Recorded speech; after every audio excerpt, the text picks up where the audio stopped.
Flags, songs, drama, and glitter. If it's Eurovision, we've got it covered. This is Put It Away! Hello, dear Eurovision listeners, and welcome back to another episode of Put It Away. Brand new week, brand new episode is here. And this one is as intense as the previous one. Absolutely. Withdrawals, official letters, artists returning the trophies, national final shake-ups, and of course, loads of Eurovision 2026 news. Let's get into it. Alright, but before we start, we have to tell you the results of the last week's quiz.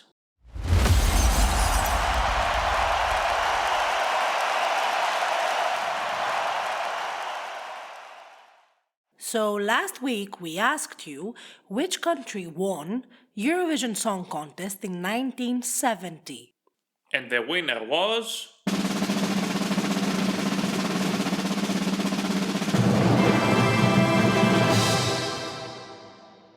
Ireland, with the song All Kinds of Everything, performed by Dana. Wow, and guess what? The UK this year finished in second place for the 7th time already, while Germany ended up in 3rd place, which was the best result until that time for Germany.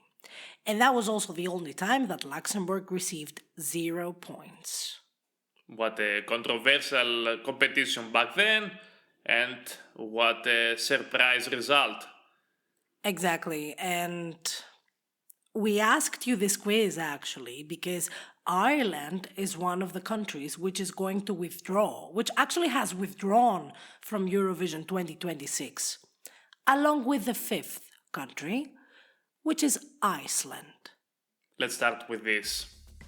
Iceland is officially out of Eurovision 2026. RUV last week confirmed that Iceland will not be competing in Vienna next year, and thus joining Ireland, the Netherlands, Slovenia, and Spain from withdrawing from the contest.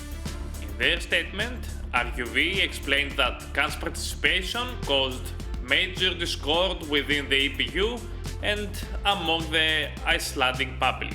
And I think that Iceland was pretty much sure that they would withdraw out of the countries that we expected they would withdraw. Actually, Martin Green mentioned that there were 5 passionate members of EBU that intended to withdraw.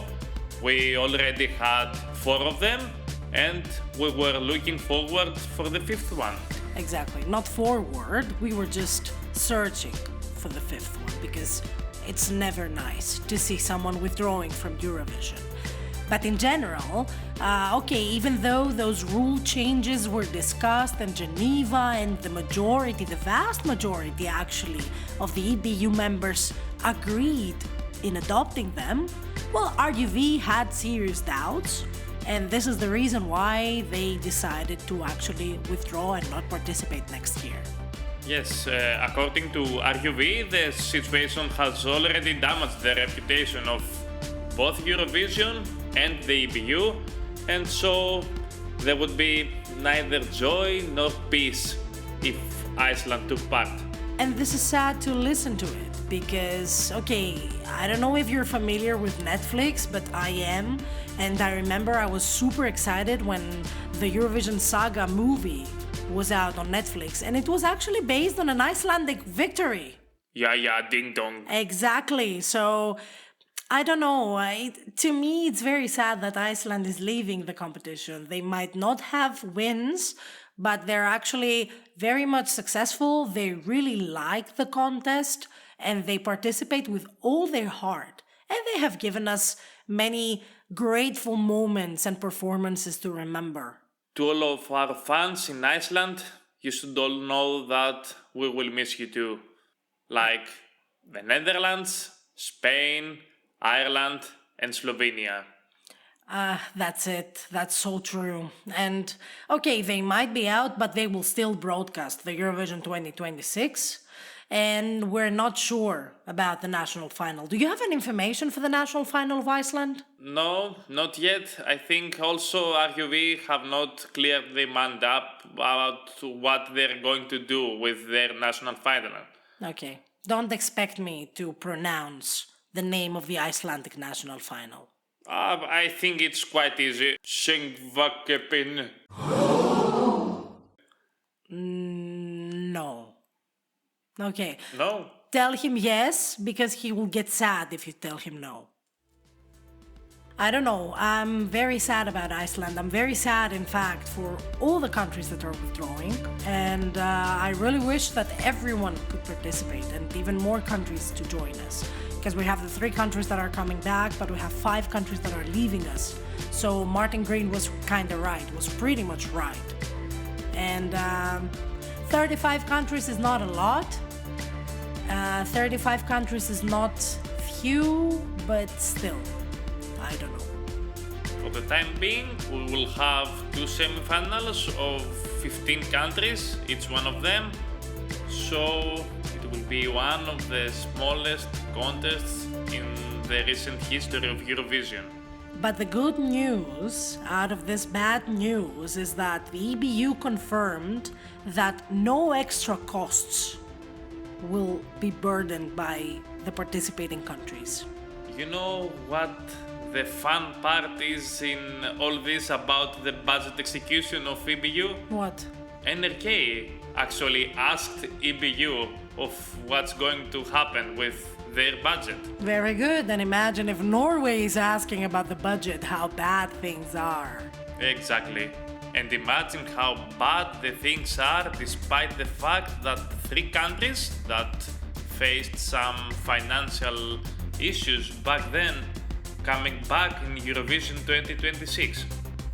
Well, NRK asked this question to EBU. EBU said, no, you're not gonna be paying more because of the 5 countries that are leaving us. And the situation about the fees was communicated back in September, and no broadcaster will pay more because of those withdrawals. So that's good. That's actually really good. I really don't know if they will change their mind again. I hope not, because we are actually heading towards 2026, so we need to know. But okay, if Norway asks, that means the situation is serious, and if EBU responds to Norway something like that, then yeah, it's not gonna change. Yeah. Well, except for this, also Martin Green seems to listen to all of the fans' concerns, not only the broadcasters' concerns, and that's why he wrote a message to all the Eurovision fans. Oh, I feel so touched by it. Yeah, it's really touching. Yeah, that was ironic. From your side. But you were touched by this letter. Actually, I wasn't touched by him confirming that we hear you, we understand why you feel so strongly. It's a message towards the right direction. Yes, and reminding us that Eurovision was created 70 years ago as a symbol of unity, peace, and hope, and that all those foundations remain unchanged. No, I don't buy that. I'm sorry, Mr. Green, but when I see 5 countries leaving the contest, that doesn't remind me neither peace, nor unity, nor hope.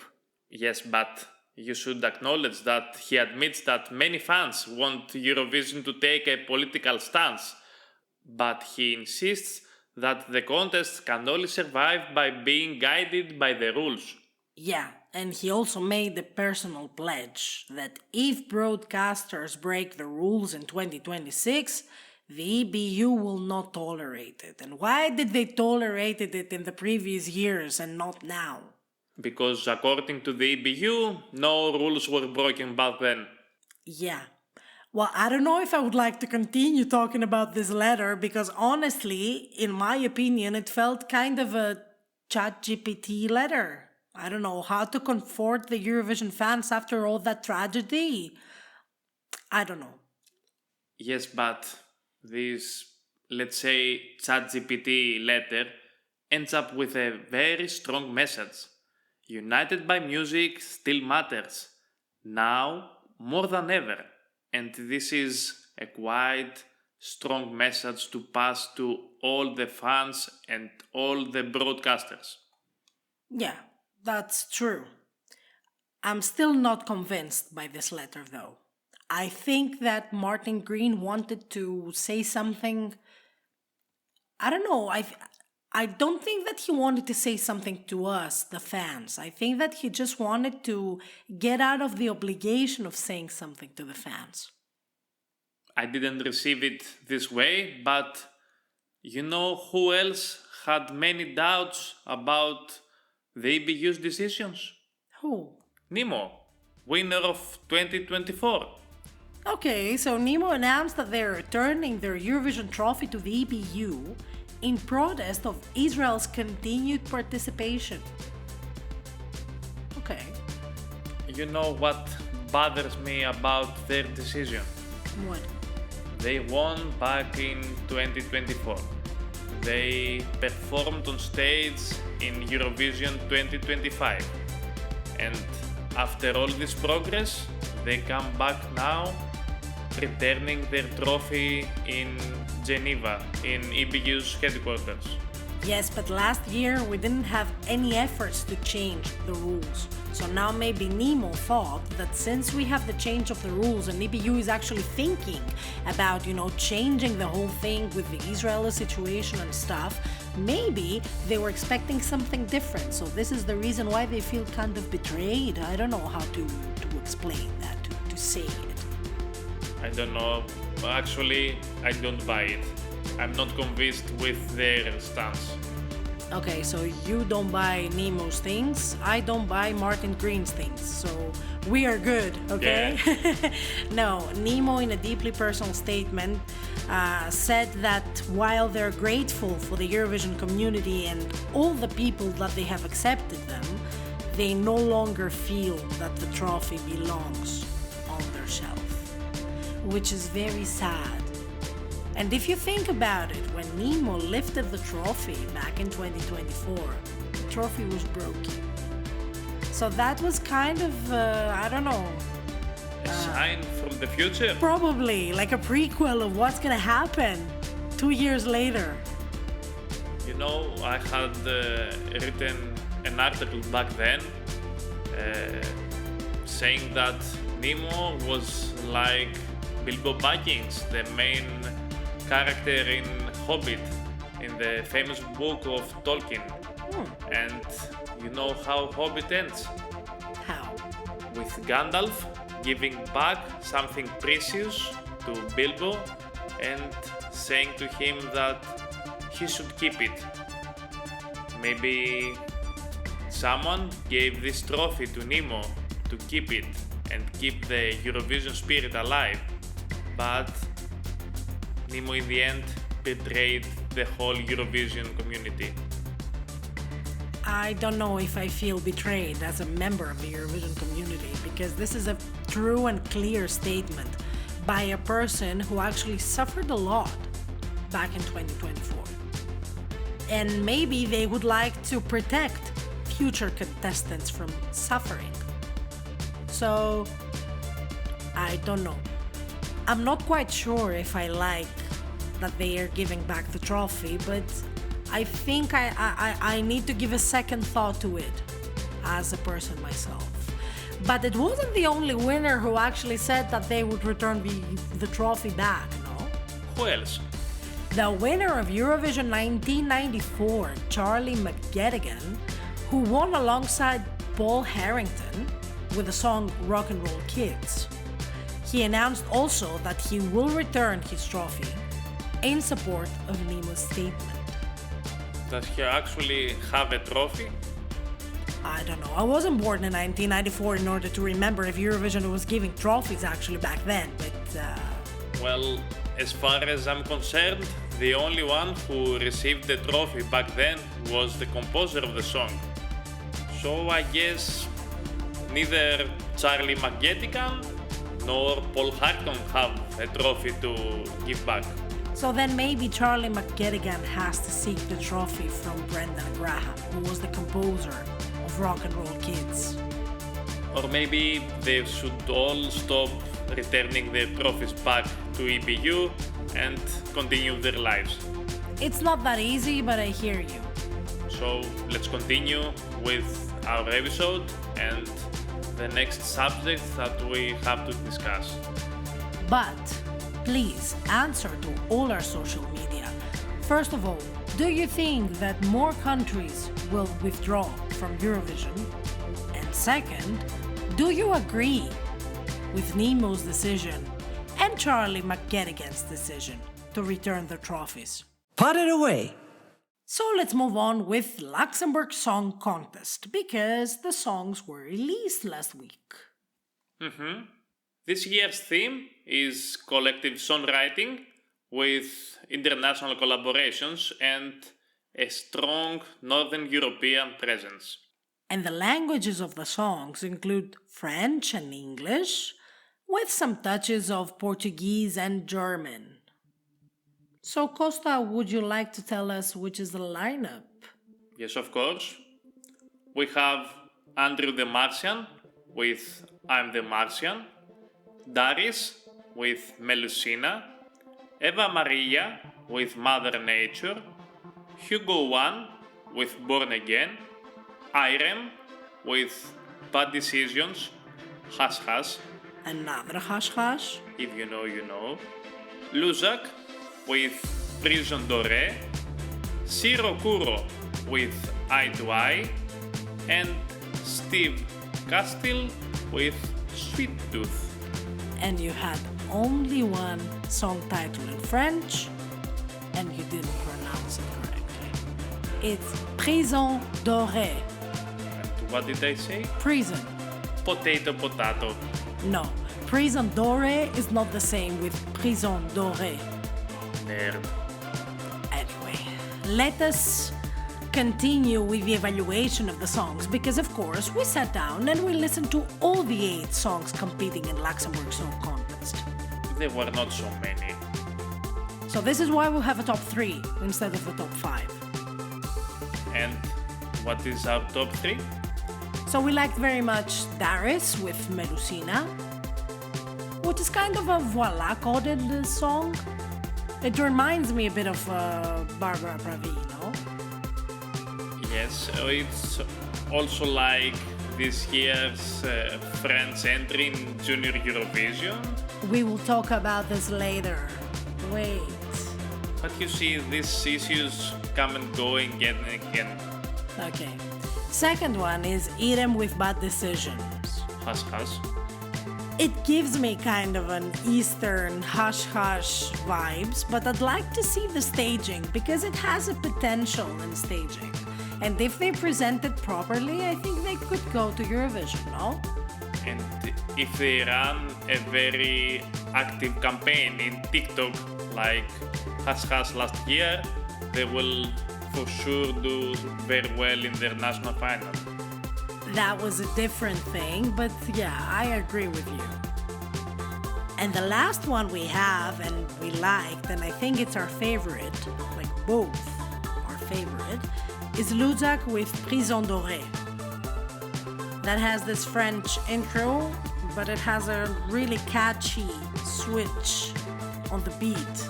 And I didn't expect that. So when I was listening to the song, I was like, okay, that's nice. And when I listened to the chorus, I'm like, wow, change is good. That's it. Actually, it's really good.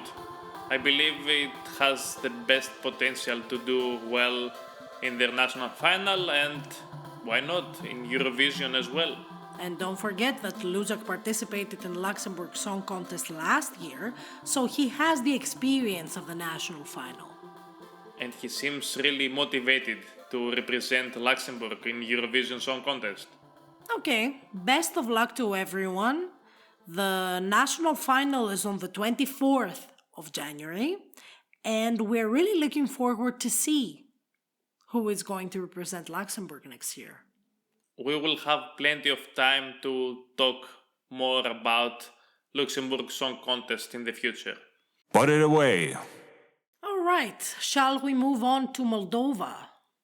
Yes, of course. We have the 36 or 37 artists that were announced from TRM. And would you like this time to go with the list? Yes, because you took the easy names and you give me the difficult ones.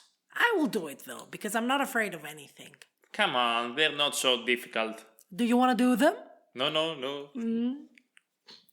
Chickens. Anyway, let's start with a pretty big lineup of Moldova. Adelicia with Alegria. Adelina with Putere in Durere, Strength and Pain. Andrian Sirbu with Neam Steens, We Have Passed Away. Sasha Flowers with Can Do More. Sasha Flowers again with We Fight Till the End. Alexei Legacy with Rebel. Annette Smirnova with Sunt Femeia, I Am the Woman. Artyom Topal with Money. Catalina Solomak with Pink Margarita. Chris Cross featuring Radko with Tazi, Be Quiet. Christy Rouge with Bliss. Dana Marchitan with Cry. Diana with Duina. Bacho with Tata, Father. Lisa Volk with Dragos Teamea, My Love.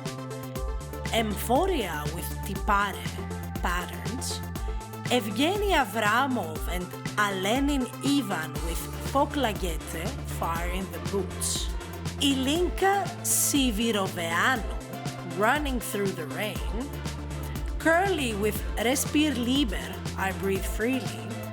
Iulia Teleuka with Luna Mea, My Moon. Katie Rain with Dance and Cry.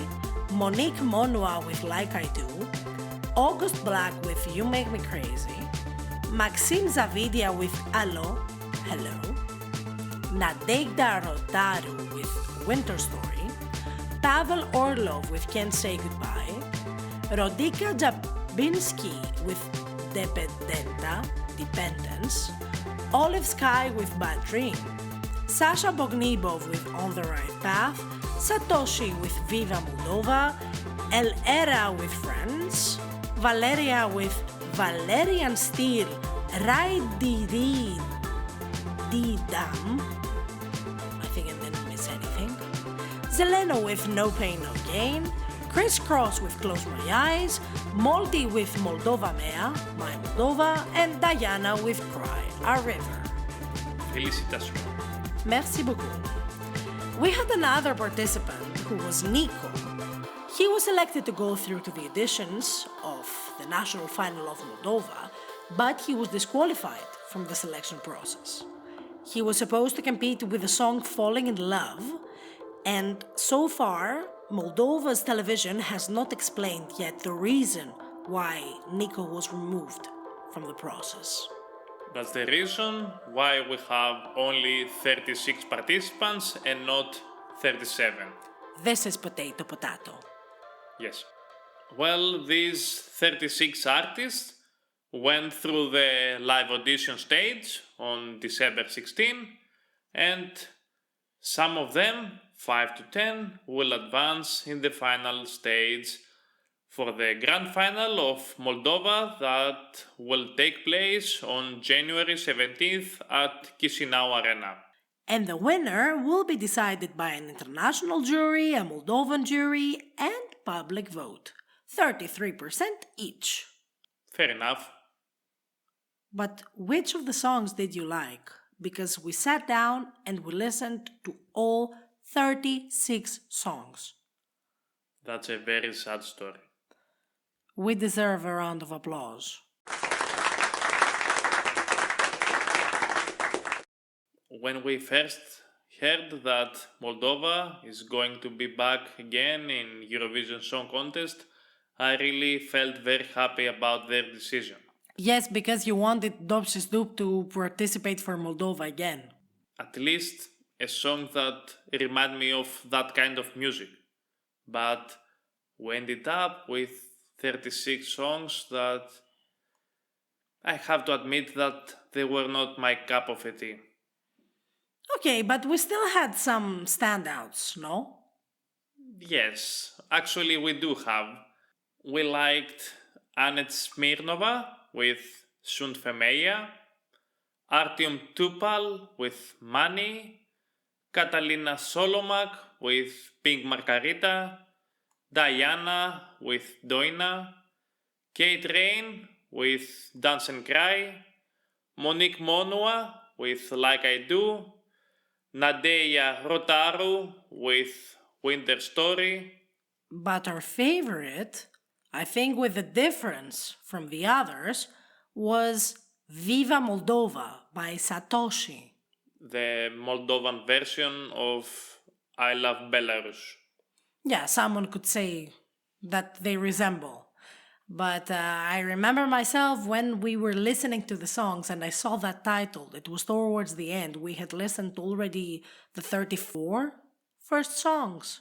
Maybe? And I think that when I saw it, I was like, Costa, this must be good. It seems by the title that it's good. And it was. It was decent, at least. It's good, not decent. Okay, good luck to all the participants. And we're really looking forward to seeing how this national final will unfold after a year of absence by Moldova. Put it away! Speaking of disqualifications, we had another one in a quite neighboring country. I'm speaking about Dora, the national final of Croatia, and actually Karolina Ilic has been disqualified from Dora 2026 due to citizenship rules. She's not a Croatian national. And so, that was an obligation in the rules of Dora 2026. Well, these are the rules and we must abide by them. And she is replaced by Gabriel Ivic with the song Light Up, who was the first one on the reserve list. And do you remember what happened 2 years ago with the first song from the reserve list from Dora? No. No.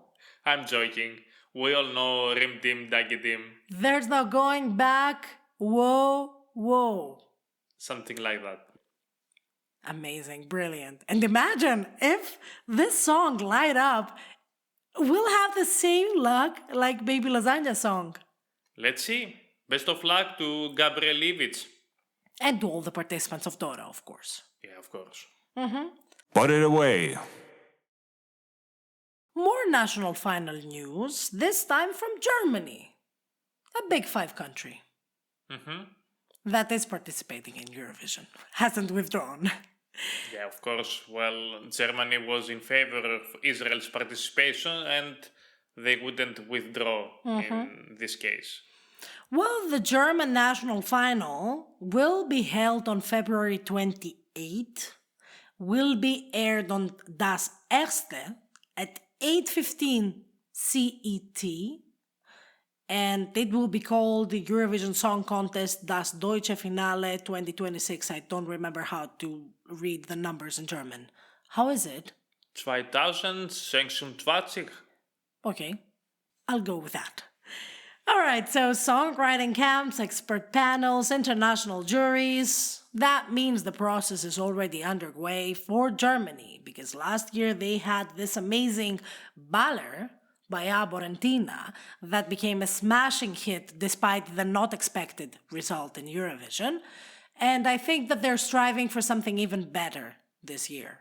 Who knows?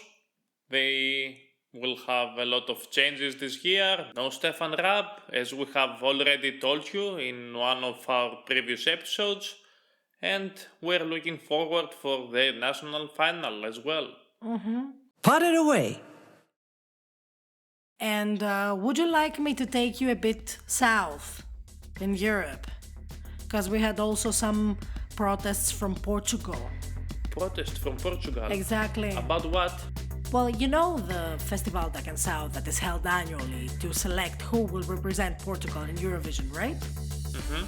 So this year it will take place as usual, but 11 out of 16 participants have officially confirmed that they will not go to Eurovision if they win this festival because of Israel's participation. And why they haven't withdrawn so far? because they would like to show their music in Portugal, in the public. They would like to present their work in their country because they would like to do it regardless of Eurovision participation. And why they haven't been replaced so far? Because the national final of Portugal issued also a statement by saying that they respect them and they will continue the festival no matter what. I don't get the end of this. But truth is that they will be withdrawing if they win. They said that. Let's see if they will do it, because it's 11 out of 16, it's not 2 out of 16. So it's more than 50% of the participants.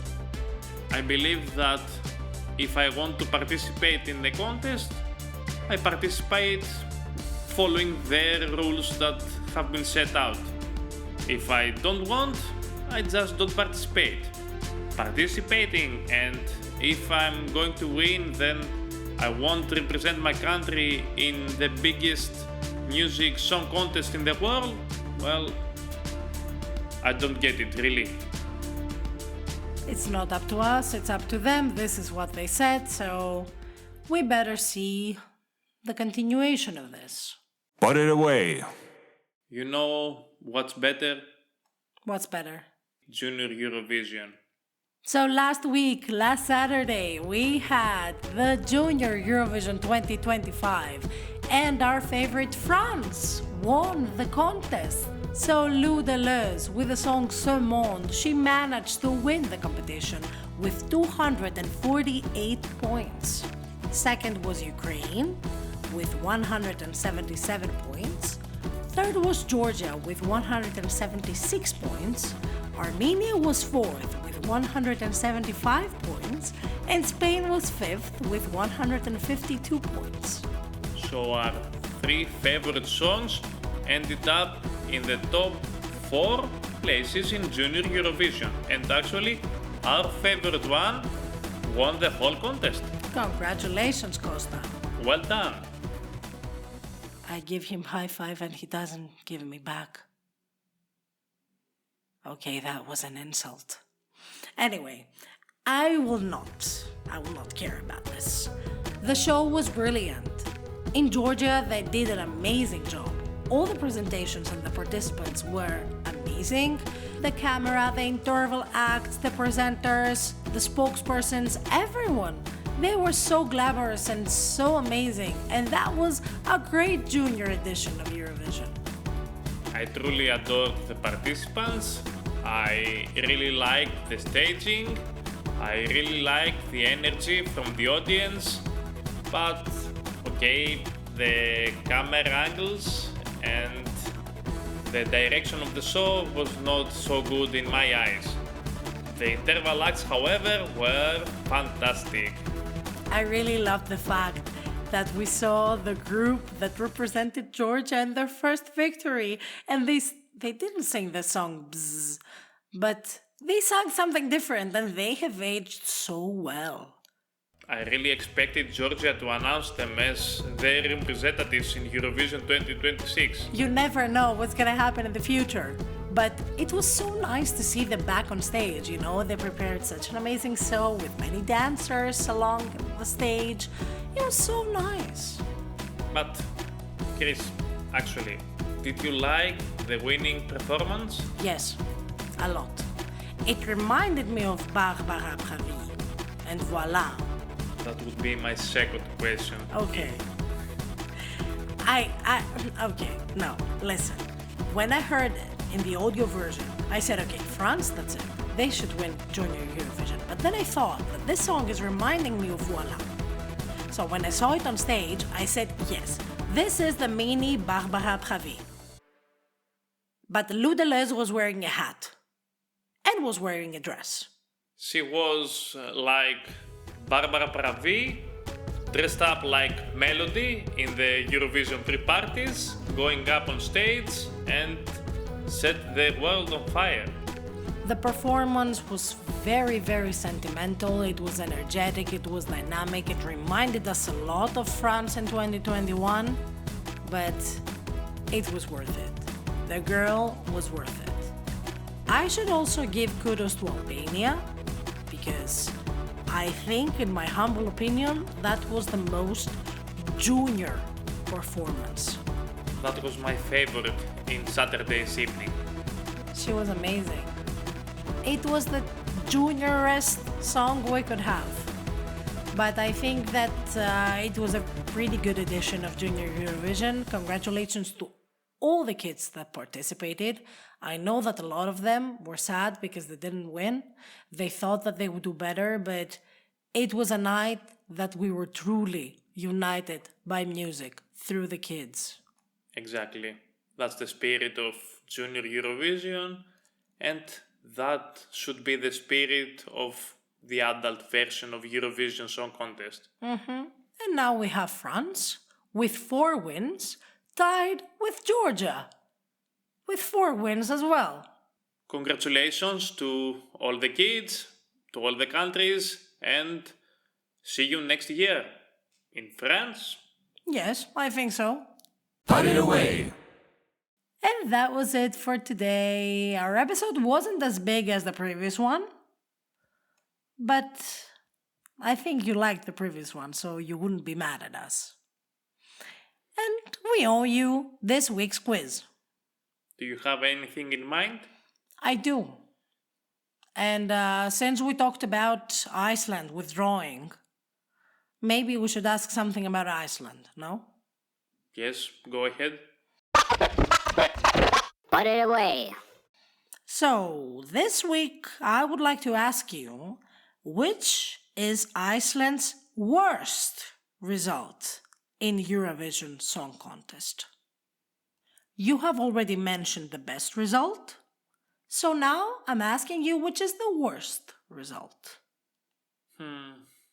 That's quite an interesting question, because normally we ask about the happy memories of Eurovision, and now we ask them about something that maybe people in Iceland tend to forget. Okay, sorry.